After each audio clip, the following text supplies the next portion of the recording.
조이의 북카페. 안녕하세요. 조이부 카페에 오신 것을 환영합니다.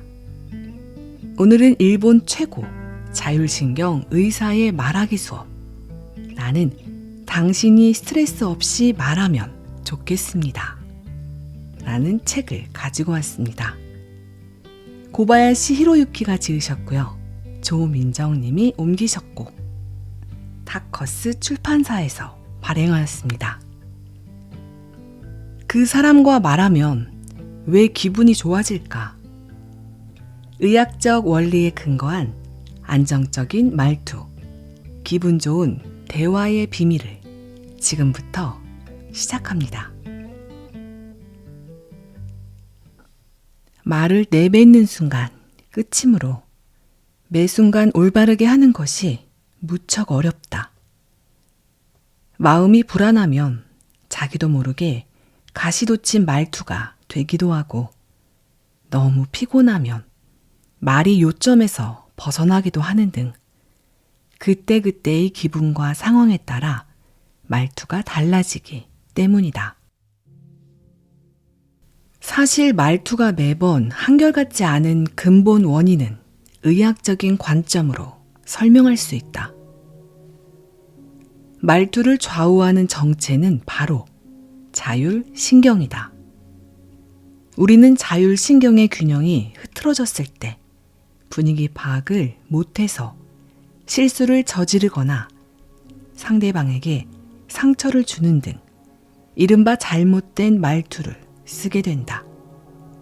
왜 그럴까? 우리의 몸과 뇌가 제 역할을 100% 해내려면 산소와 영양분이 꼭 필요한데, 자율신경의 균형이 망가지면 혈류가 나빠져 몸 전체의 세포에 산소와 영양분이 골고루 미치지 못한다. 그러면 집중력과 판단력이 떨어져서 올바른 말투를 쓸 수 없게 되는 것이다. 반대로 자율신경의 균형이 바로잡혀 있으면 몸 구석구석까지 혈액이 잘 돌아서 뇌가 맑아진다.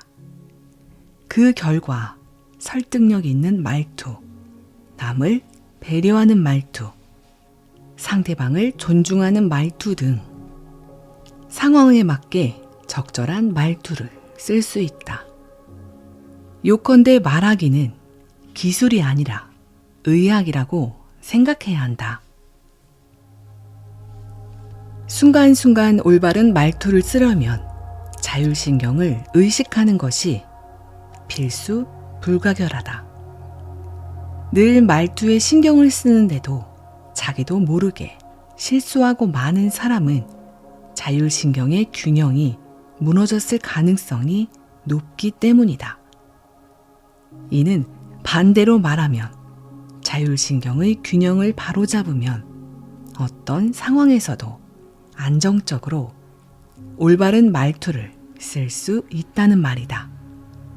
또 자율신경이 바로잡혀 있으면 대화를 기분 좋게 이끌어갈 수 있고, 단번에 분위기를 바꿀 수 있으며, 나아가 인생도 달라질 수 있다. 말이 화근이다 라는 말이 있는데, 반대로 말은 행운의 씨앗이기도 하다. 안정적이고 듣기 좋은 말투, 신뢰가 느껴지는 말투, 품위 있는 말투를 사용해서 행운을 불러오면 인생이 달라진다. 이를 위해서는 잔기술로 말을 그럴싸하게 하는 요령을 익히는 것이 아니라 근본적인 대책을 세워야 한다.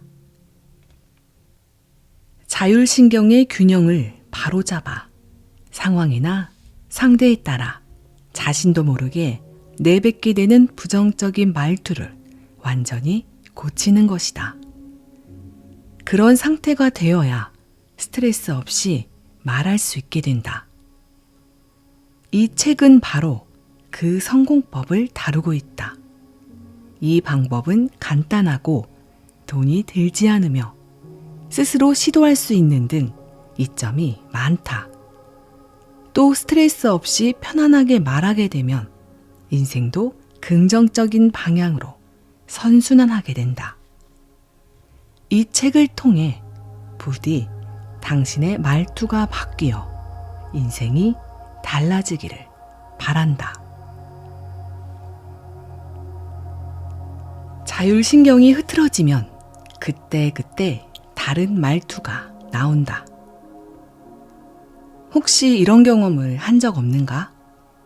택시기사가 길을 잘못 들어서 죄송합니다 손님, 유턴하겠습니다 하고 말했을 때 기분이 좋은 날에는 아, 네, 그러세요 하고 가볍게 넘기지만 마음이 편하지 않을 때는 아, 시간 없는데 하고 자기도 모르게 짜증을 낸 적 말이다.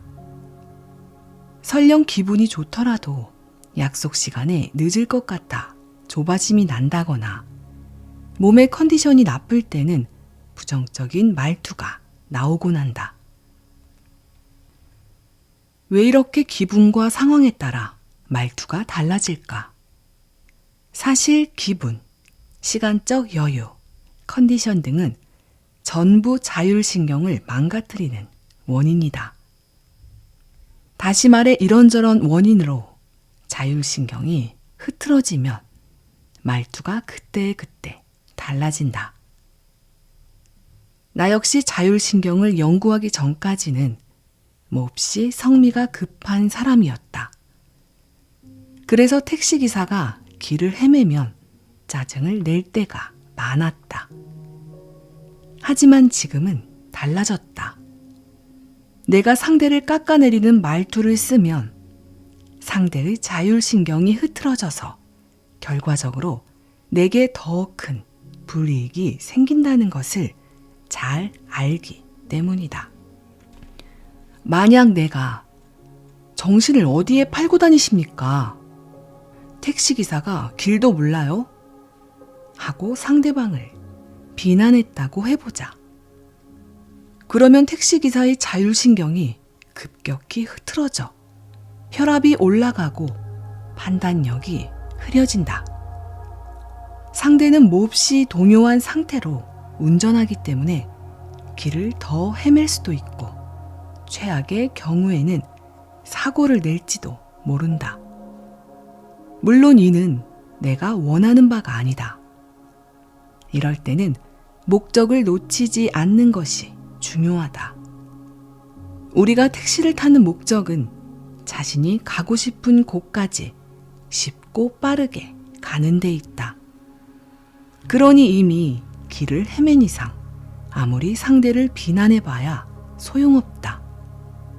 이때부터는 택시기사가 앞으로 실수 없이 운전을 제대로 하는 것이 중요하다. 이 미션을 잘 해결하려면 공격적인 말투는 절대 금지다. 그래도 뭔가 한마디 쏘아주지 않고는 못 참을 것 같다라고 생각하는 사람도 있을지 모르겠다.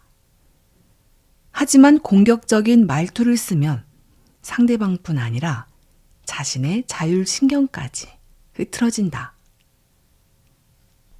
말투와 자율신경은 이어져 있다.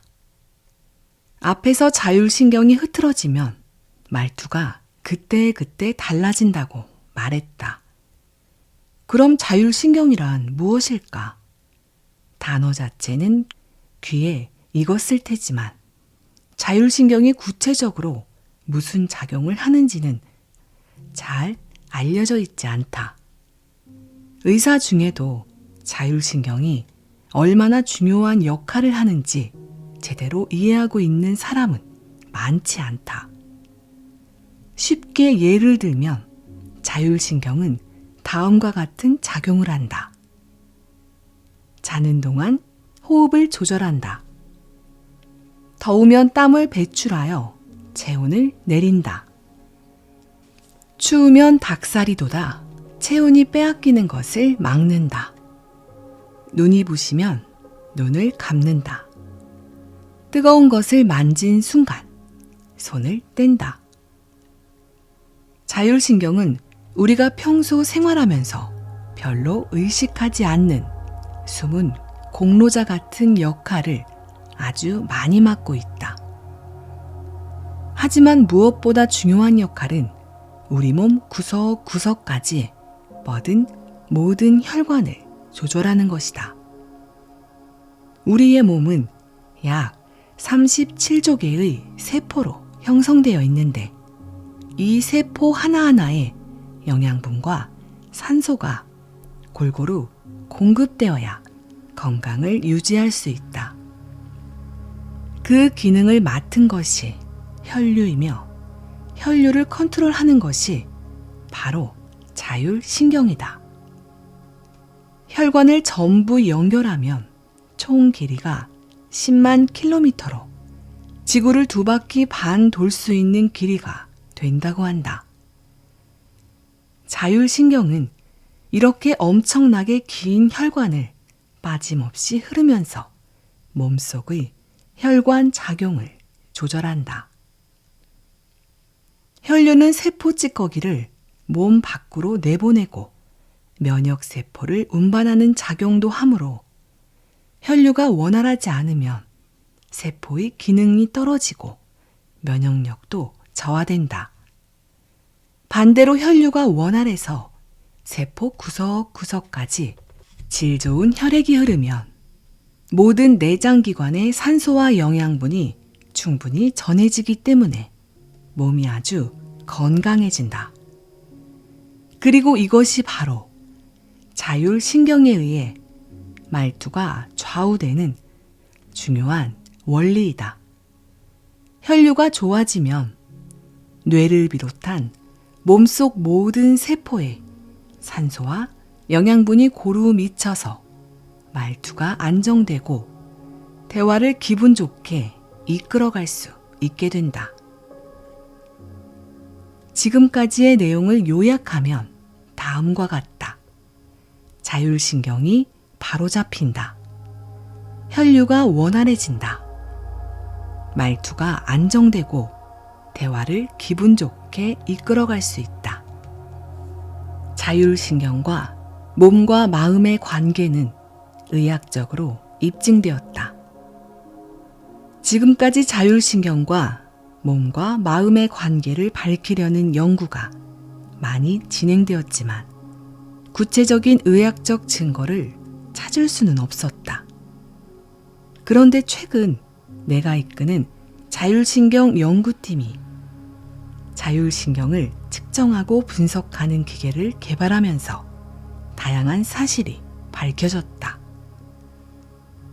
그 중에서 가장 놀라운 것은 우리가 느끼는 감정이 자율신경의 수치를 좌우한다는 사실이다. 인간은 희로애락을 느끼고 매 순간 다양한 감정의 지배를 받는다.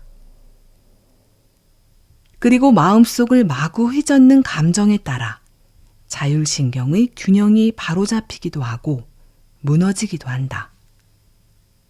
기쁨이나 즐거움, 희망 등 긍정적인 감정을 느낄 때는 자율신경의 균형이 바로잡히지만 질투, 시샘, 분노, 증오 등 부정적인 감정을 느끼면 자율신경의 균형이 무너진다.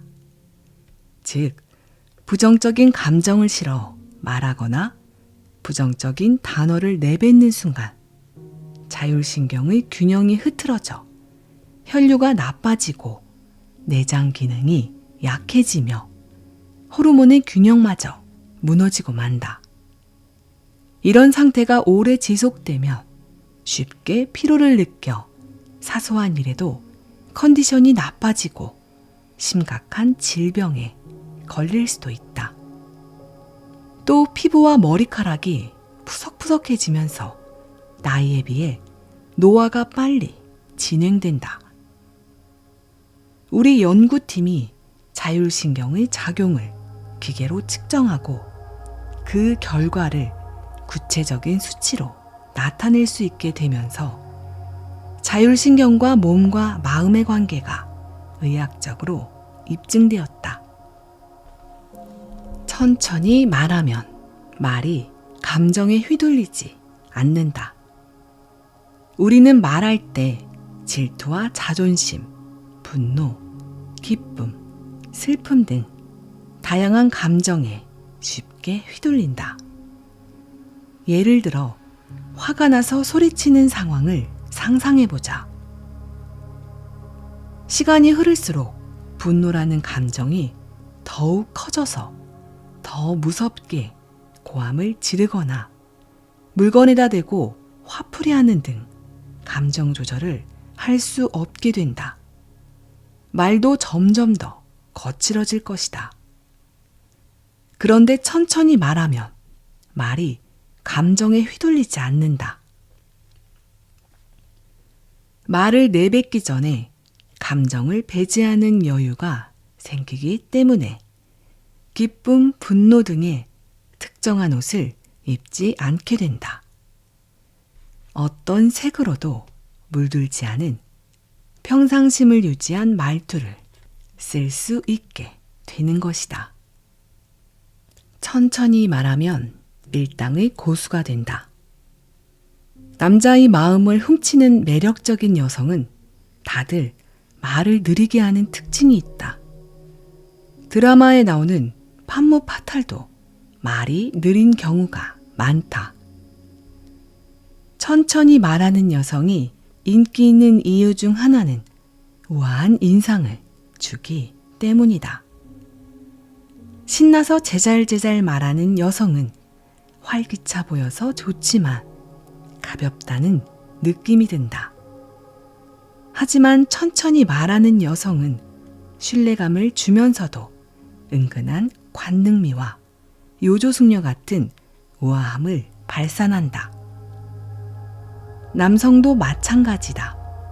천천히 느긋하게 말하는 남성은 중후하고 젠틀한 인상을 주고 쉽게 신뢰를 얻는다. 천천히 말하는 사람이 매력적인 또 다른 이유는 느리게 말하면 호흡이 깊어져 자율신경의 균형이 바로 잡히기 때문이다. 자율신경이 균형을 이루면 절묘한 타이밍에 맞장구를 치거나 화제를 넓혀감으로써 대화를 리드할 수 있다. 그러면 상대방은 마음이 편안해지고 어느새 대화에 푹 빠지게 된다. 자신도 모르게 그 사람과 말하면 왜 기분이 좋아지지? 하고 생각하게 되는 것이다. 이것이 바로 대화를 기분 좋게 이끌어가는 비결이다. 반대로 자율신경의 균형이 흐트러져 있으면 대화를 잘 이어나갈 수 없다.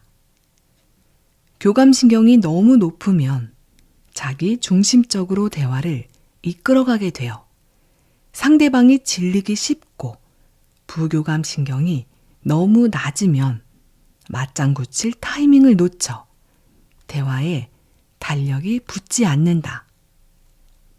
요컨대 천천히 말하면 밀 때는 밀고 당길 때는 당기는 밀당의 고수로 변신할 수 있다. 천천히 말하려면 천천히 말하기를 의식해야 한다. 천천히 말하고 싶지만 나도 모르게 말이 빨라진다. 이렇게 하소연하는 사람이 많을 것이다. 천천히 말하려면 평소 늘 천천히 말하기를 의식하는 수밖에 없다. 우리는 평소 무의식 속에서 살아간다. 예를 들어 파란 넥타이를 갖고 싶다고 생각하면 자꾸 파란 넥타이를 맨 사람이 눈에 들어오고, 다이어트를 해야겠다고 생각하면 군살이 없고 날씬한 사람이 유독 많은 것처럼 느껴지지 않는가. 물론 며칠 사이에 갑자기 파란색 넥타이를 맨 사람이 많아졌거나 날씬한 사람이 늘어난 것이 아니다. 단지 그때까지 의식하지 못하다가 대상을 의식한 순간 비로소 그것이 눈에 들어오게 된 것이다. 이처럼 우리는 무의식 속에서 하루하루를 살다가 대상을 의식하는 순간 비로소 상황을 파악하게 된다.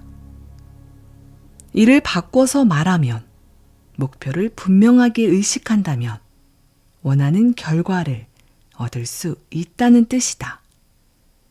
지금까지 대화 중에 자기도 모르게 말이 빨라지곤 했다면 지금부터라도 천천히 말하자 하고 늘 의식해야 한다. 이를 꾸준히 실천하다 보면 반드시 천천히 말할 수 있게 된다.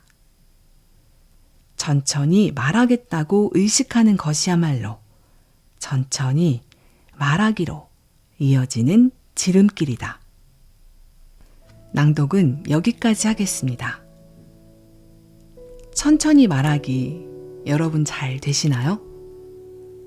저도 북튜버를 하기 전에는 굉장히 성격도 급했고 말이 빠른 편이었어요.